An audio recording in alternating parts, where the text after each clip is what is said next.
आज हम डेसिमल्स पे डिस्कस करते हैं। तो इस डेसिमल नंबर्स को हम कैसे ऐड करते हैं, कैसे सब्ट्रैक्ट करते हैं, कैसे मल्टीप्लाई करते हैं और कैसे डिवाइड करते हैं। तो अगर हमने डेसिमल का चैप्टर पढ़ना है तो हमें टाइप्स ऑफ डेसिमल्स पता होनी चाहिए पहले। तो ऐसा क्वेश्चन भी कभी कभार पूछ सकते हैं, ये कौन सा डेसिमल है, मतलब आपने पहचानना होता है ये, मतलब ये किस टाइप का डेसिमल है। डेसिमल नंबर्स होते हैं जिसमें डॉट कहीं पे यूज़ हुआ होगा, वो डेसिमल नंबर होता है। और उसको कैसे पढ़ते हैं, डेसिमल से आगे जो होता है राइट साइड में उसको पढ़ते हैं डेसिमल पार्ट, और जो डॉट के लेफ्ट साइड में होता है उसको पढ़ते हैं होल पार्ट। जैसे फॉर एग्जांपल हमारे पास एक एग्जांपल लेते हैं 2.38। तो देखिए 2.38 में पॉइंट से आगे जो है 38 है, तो मतलब इसमें जो है डेसिमल पार्ट 38 आएगा और होल पार्ट जो आएगा वो 2 आएगा। इस तरीके से अब हम टाइप्स पढ़ेंगे, टाइप्स ऑफ डेसिमल कितनी हैं। देखिए डेसिमल्स में आपने कैसे कैसे डेसिमल्स देखे होंगे।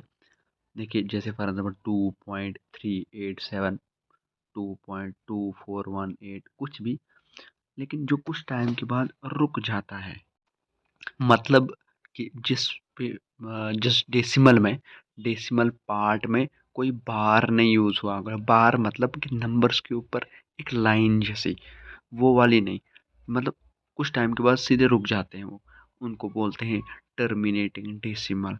जैसे हम एग्जांपल लेते हैं इसकी टर्मिनेटिंग डेसिमल्स की, ये है हमारे पास एग्जांपल्स टर्मिनेटिंग डेसिमल्स के।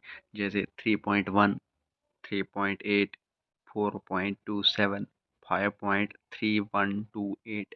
देखिए ये आगे चलते नहीं रहते हैं, यानी कि कुछ टाइम के बाद इनका जो रिमाइंडर है वो ज़ीरो आ जाता है। तो इसका मतलब टर्मिनेटिंग डेसिमल में हम बोल सकते हैं कि इसका जो मतलब डिजिट्स जो होते हैं वो फाइनाइट होते हैं, यानी कि कुछ टाइम के बाद इनका जो डिवीजन होती है वो कंप्लीट हो जाती है, यानी कि रिमाइंडर जो है वो ज़ीरो आ जाता है। इसका हम मतलब हम बता सकते हैं कि डेसिमल की एक टाइप ये भी होती है टर्मिनेटिंग डेसिमल्स। अब दूसरी एग्जांपल देखते हैं, नॉन टर्मिनेटिंग डेसिमल्स। ये है हमारे पास कुछ नॉन टर्मिनेटिंग डेसिमल के एग्जांपल्स। तो देखिए यहाँ पे देखो सारे जो डेसिमल्स हैं वो चलते रहते हैं। इसका मतलब नॉन टर्मिनेटिंग डेसिमल वो होते हैं जो चलते रहते हैं, और टर्मिनेटिंग डेसिमल वो होते हैं जो कुछ टाइम के बाद रुक जाते हैं। तो ये है टर्मिनेटिंग और नॉन टर्मिनेटिंग डेसिमल्स। तो देखिए नॉन टर्मिनेटिंग डेसिमल भी आगे दो किस्म का होता है। एक होता है कि जो नॉन टर्मिनेटिंग मतलब चलता रहेगा, लेकिन जिसमें रिपीट नंबर होंगे। देखो यहाँ पे सेकंड एंड लास्ट एग्जांपल में देखिए, यहाँ पे चल तो ये तो नॉन टर्मिनेटिंग डेसिमल है, मतलब चलते रहते हैं, लेकिन देखो नंबर जो है डेसिमल पार्ट में जो नंबर रिपीट हो रहा है, इसका मतलब हम इसको बोल सकते हैं नॉन टर्मिनेटिंग। और रिपीटिंग लेकिन हो रहा है ना, तो इसका मतलब हम इसको बोल सकते हैं नॉन टर्मिनेटिंग रिपीटिंग डेसिमल। और जिसमें रिपीट नहीं हो रहा है तो हम उसको बोल सकते हैं नॉन टर्मिनेटिंग तो है लेकिन रिपीट नहीं हो रहा है, इसका मतलब यह आएगा नॉन टर्मिनेटिंग नॉन रिपीटिंग।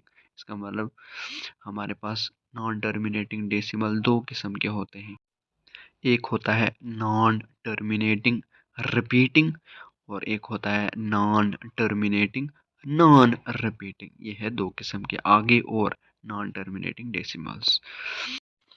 अब कभी कभार आपके पास क्वेश्चन बनता है कि करो किसी डेसिमल का कन्वर्ट फ्रैक्शन में, यानी कि रेशनल नंबर में कन्वर्ट करो। तो देखिए यहाँ पे आपके पास ओनली तीन में से दो ही कन्वर्ट हो जाएंगे रेशनल में।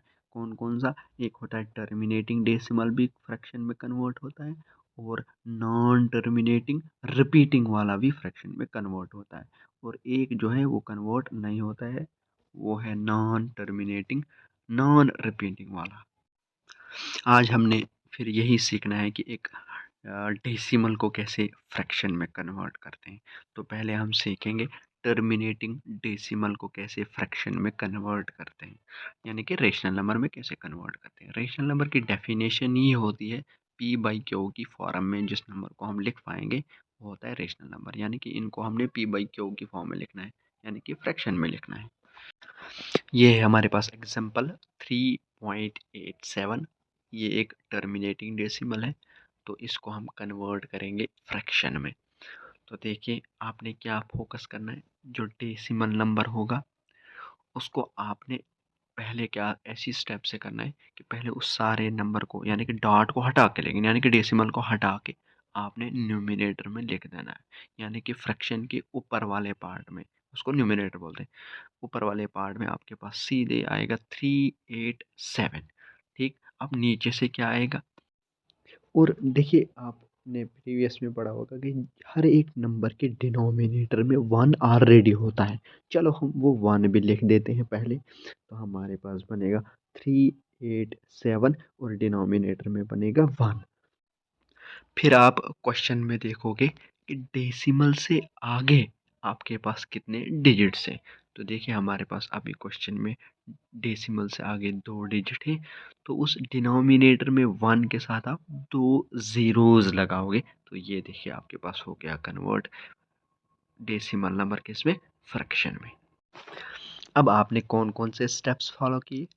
देखिए पहले आपने क्या स्टेप फॉलो किया, मतलब जो भी डेसिमल नंबर होगा आपके पास उसने उसको आपने न्यूमिनेटर में लिखना है सारा, लेकिन बगैर डेसिमल के।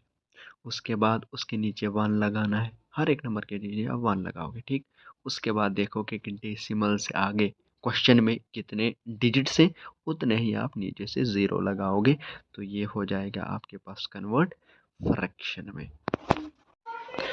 अब आपने सीखना है कि नॉन टर्मिनेटिंग रिपीटिंग वाले को कैसे डेसिमल में कन्वर्ट, डेसिमल में नहीं सॉरी फ्रैक्शन में कैसे कन्वर्ट करते हैं, तो वो हम नेक्स्ट वीडियो में करेंगे। आप इसी तरीके से आप इस पे डिफरेंट डिफरेंट एग्जांपल्स करोगे, तो मतलब आपको ये समझ आता रहेगा कि ये टर्मिनेटिंग डेसिमल को कैसे फ्रैक्शन में कन्वर्ट करते हैं।